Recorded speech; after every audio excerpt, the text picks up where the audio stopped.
Hey everyone, I am Miss Hu, your physics teacher. In this video, we're going to be learning about potential dividers and variable potential dividers, which include variable resistors, light-dependent resistors, and thermistors. This will be an introductory topic to potential dividers, enough for students who are taking Cambridge IGCSE Physics to answer the questions in their examinations. Now, before we get started with potential dividers, we all know, of course, that Miss Ho's slides are not complete without a meme or at least a lame joke. And I'm sure many of you would agree with this meme, that yes, this is the kind of examples we learn in class, and this is the style of homework we get, but the exams, yes, sometimes they ask us to this level. Now, let's go into the concept of potential dividers. So, what is a potential divider? The term potential divider actually comes from potential difference divider. So basically, it's a circuit which divides a potential difference into two or more values of voltages. The values don't have to be equal, they can be different. So for example, if you have a 12-volt battery, you could divide them into 6 and 6, or it could be divided into different numbers. For example, 3 and 9, or other kinds of values. So to help you understand the concept of potential dividers, let's take a look at the circuit on the right side here.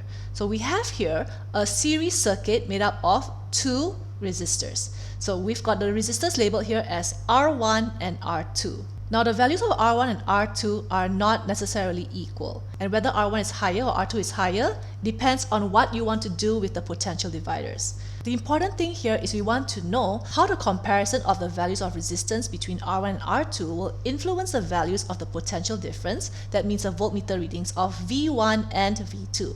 Now understanding this is quite easy once you understand how series circuits work. So if you can recall what you've learned about series circuits, the current that flows through a series circuit is the same throughout the entire circuit, regardless of where we're measuring on the circuit. So this means that the current value that flows through R1 and R2 are equal because they're in a series circuit. Now let's recall the equation that links potential difference, current, and resistance, or better known as V equals IR. If we rewrite this equation making I the subject, we would get I equals V over R.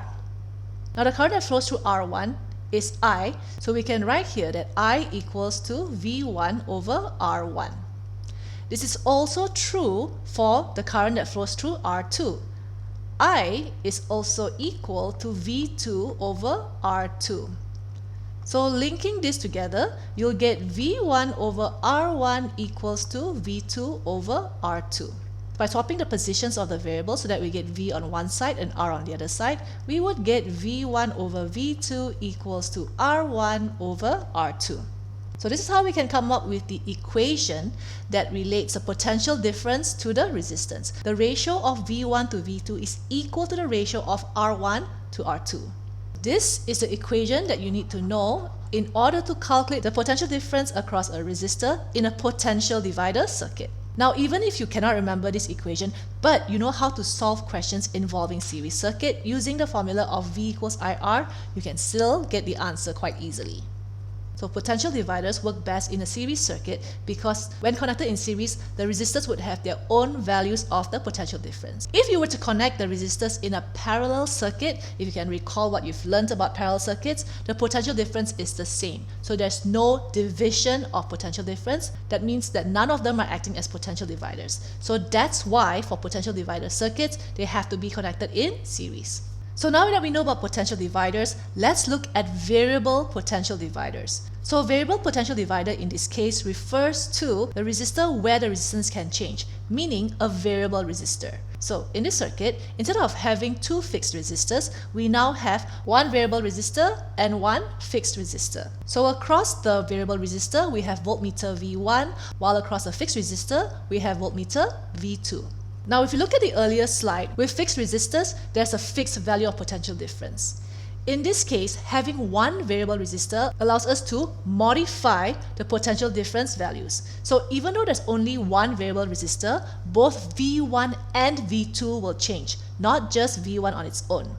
How is that possible? Let's take a look at the relationship. So I'm going to write here that we're going to modify the resistance of the variable resistor. So I'm going to write here RVR, which is the resistance of the variable resistor. So with a variable resistor, you can change the resistance by using the slider. So for example, if we were to increase the resistance of the variable resistor, this would of course cause V1 to increase. Because as you should know, based on the formula of V equals IR, across the particular component, a change in R would cause a change in V. Now, how does this change the value of V2? Because if you look at the series circuit, you'll find that there are only two components here, two voltmeter readings. This means that the EMF of the battery, or the total voltage provided by the battery, is equal to the sum of V1 and V2. So if the EMF is a fixed value because it's a total voltage provided by the battery, any change in V1 will cause a change in V2. So if V1 increases, in order to maintain that balance, V2 will have to decrease. So for example, instead of 6,6, it could become 4,839 in order to get the sum to be the same, which is 12 all the time. So that's why a change in V1 will cause a change in V2. Now, if we were to decrease the resistance of the variable resistor, this would cause V1 to decrease, therefore causing V2 to increase. So, a change to the resistance in the variable resistor will cause not only V1 to change, but also V2. What is the purpose of changing the values of V1 and V2? Let's look at a simple practical example, where in this case, we connect a lamp or a light bulb in parallel to the variable resistor. Now, when we change the resistance of the variable resistor, this causes V1 to change. So the potential difference across the variable resistor will be equal to the potential difference across the lamp. So when V1 increases, this means there's more voltage provided to the lamp. This would cause the lamp to light up, or well, light up more brightly. If we decrease the resistance of the variable resistor, this causes the potential difference across the lamp to also decrease, which means that the lamp will not be able to light up if it's too low. So to show that it's not lighting up, I'll just put a sad face here. Now for the variable resistor, there's actually a range of resistance. So basically what we can see here is that the greater the resistance of the variable resistor, the greater the potential difference of V1, which means that the light bulb will be brighter. Whereas the lower the resistance of the variable resistor, the lower the potential difference of V1, and therefore the dimmer the light would be. So this means by changing the resistance of the variable resistor, we can change the brightness of the light bulb. So a practical application of this would be to make a dimming switch. That means that you can control the brightness of a light bulb by making it as bright or as dim as you like. Now these are two resistors acting as potential dividers, but you could come across a single potential divider component that looks just like this. Now, how does this work? You can think of this component as being one large variable resistor. The difference is that there is a third connection here which is connected to the voltmeter. So how does this work as a potential divider? So the voltmeter is placed in such a way that it is measuring the potential difference from this point to this point. And these 2 points happen to be in parallel to this point and this point, which means that the voltmeter is essentially measuring the potential difference across this end of the potential divider component. So basically this component is dividing the potential difference into 2 at this point. So that means you'll have one potential difference here and one potential difference here. The voltmeter is measuring the potential difference of V2. Because this acts like a large variable resistor, you can change the value of V2 by changing the position of the slider. So for example, if you slid it this way, that means that the value of the potential difference would be higher, while if you slid it all the way to the other end, the value of the potential difference would be lower. If you had to solve questions involving this kind of potential divider component, you treat this exactly the same as you would with two resistors in series. Now, let's take a look at the light-dependent resistor, or LDR for short, and how it's used as a variable potential divider in a circuit. So as you can see, this circuit is just the same as the circuit we saw earlier with the variable resistor. So we can see that voltmeter V1 is measuring the potential difference across a light-dependent resistor, while V2 is measuring the potential difference across a fixed resistor, and these two resistors are placed in series. So how this works is very similar to what we saw in the variable resistor circuit earlier. First of all, you need to remember how a light-dependent resistor functions. The light-dependent resistor changes resistance with the intensity of light. The brighter the intensity of light, the lower the resistance. So to help you visualize, let's say this represents the brightness here, so the sun, right? The brighter the intensity of light, the lower the resistance of the LDR. So I'm writing here RLDR, meaning the resistance of the light-dependent resistor. This resistance would drop, causing V1 to drop. So exactly the same as the earlier circuit, EMF is of course equal to the sum of V1 and V2. So this means that when V1 decreases, this would cause V2 to increase. Now when it's dark, doesn't have to be nighttime, could just be in a dark room. But when the intensity of light is less, this causes the resistance of the LDR to increase. So that causes the value of V1 to increase, causing V2 to decrease. So how could this be used in a practical application? Again, we can put a lamp in parallel to the light-dependent resistor. So when the intensity of the light is greater, this causes V1 to decrease. So that influences the potential difference across the lamp. If the potential difference is too low, the lamp will not light up. Now, if let's say the intensity of the light is less, this causes the resistance of the LDR to increase, causing the potential difference of V1 to increase. Therefore, the voltage across the lamp would also increase. So when the voltage is high enough, this would cause the lamp to light up. So a practical application here would be for a light bulb to light up automatically when it's dark. So with the light-dependent resistor circuit, we don't have to manually change the resistance. This is an automatic change where the circuit can sense how bright the light is and the light bulb will come on automatically when it gets dark enough. Now let's look at the thermistor circuit. So you should of course know what a thermistor is and how its resistance changes. The thermistor, which is basically a thermal resistor, changes its resistance with temperature or heat. The greater the temperature, the lower its resistance. So again, we've put it into a similar circuit to help you understand how this works. We have V1 across the thermistor and V2 across the fixed resistors. Both resistors are in parallel.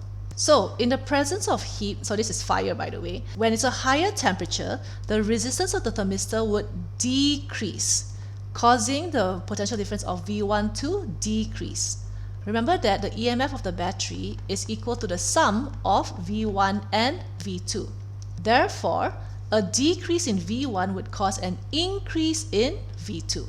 Now, when the temperature decreases, so I'm trying to draw ice, this is ice by the way, just to kind of visually represent that it's cold. A lower temperature would cause the resistance of the thermistor to increase. So this causes V1 to increase, therefore V2 will decrease. So an example of the practical application, again we'll just put a light bulb in parallel to the thermistor. So the decrease in the resistance of the thermistor causes V1 to decrease, so the lamp will not light up. Whereas when it's too cold, the resistance of the thermistor would increase, causing V1 to increase, and therefore the light bulb would light up. So when would we use this kind of circuit? If let's say for example you need to have some kind of lighting alarm system where the temperature gets too low, then you can connect the thermistor this way, so the lamp would light up automatically when the temperature gets too cold. Now, say you want the opposite results. What if you want the lamp to light up when it's too hot instead? So it's like an alarm system that warns temperature is too high. So what you can do is place the lamp across the fixed resistor instead, like this. How is this able to give opposite results? So we already know that with the increase in temperature, the decrease in the thermistor's resistance would cause V1 to drop, and therefore V2 will increase. So because V2 has increased, if the voltage increases enough, the light bulb will be able to light up.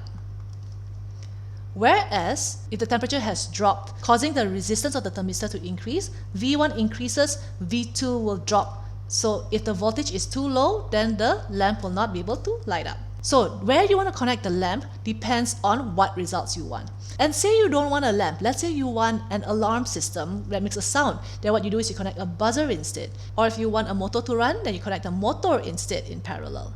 So with a variable resistor, you can change the resistance, but you have to do it manually. Whereas for an LDR and thermistor, the results will be automatic because the LDRs and thermistors respond automatically to the different conditions. So the LDRs respond automatically with light, while thermistors react automatically with temperature. And that is it for this video. So, if you found this video to be educational and helpful, do click like and let me know in the comments below how you have found this video to have helped you. If you'd like to help me keep making free educational video lessons and lab practicals, donations are welcomed at my Ko-fi page. That's ko-fi.com/physicsrocks. For notes, quizzes, and syllabus updates, check out my website at physicsrocks.com.